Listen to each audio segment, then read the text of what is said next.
Quatrième séance sans tendance sur les marchés européens qui clôture en très légère baisse de 0,19% à 5 501 points. Pourtant, les nouvelles sont rassurantes sur le front de la guerre commerciale. Le secrétaire américain au Trésor, Steve Mnuchin, s'est en effet montré confiant sur l'issue de la rencontre entre les présidents américains et chinois prévue samedi au Japon en marge du sommet du G20. Et puis du côté des sociétés, les valeurs les plus sensibles au commerce mondial sont bien orientées après les propos rassurants du secrétaire américain au commerce qui estime que 90% du chemin vers un accord avec la Chine a été fait. Dans ce contexte, ArcelorMittal enregistre l'une des plus fortes hausses du jour sur Euronext avec un gain de 4,83% à 15,71 €. STMicroelectronics se distingue également parmi les plus fortes hausses, cette fois-ci grâce à Micron Technology qui a publié un chiffre d'affaires et un bénéfice trimestriel supérieur aux attentes et dit observer par ailleurs de premiers signes d'amélioration de la demande.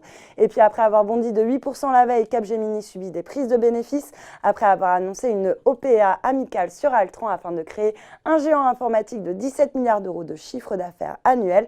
Le cours de l'action du groupe européen de conseil en innovation technologique reste d'ailleurs aligné légèrement au-dessus du prix de l'offre à 14 €. Les valeurs parapétrolières, elles, sont également très bien orientées, portées par le rebond des cours du Brent qui s'adjuge actuellement 1,35% à 66,73 $ le baril. TechnipFMC signe donc la meilleure performance sur le CAC. Et puis à noter également que le secteur automobile profitait lui aussi de l'espoir d'un réchauffement des relations sino-américaines.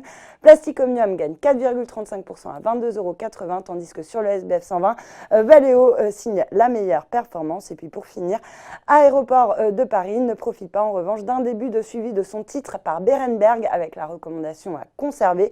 Selon le Canard enchaîné, Emmanuel Macron jugerait que la privatisation d'ADP n'est pas comprise par les Français. Voilà, c'est tout pour ce soir, mais n'oubliez pas, toute l'actu éco et finance est sur Boursorama.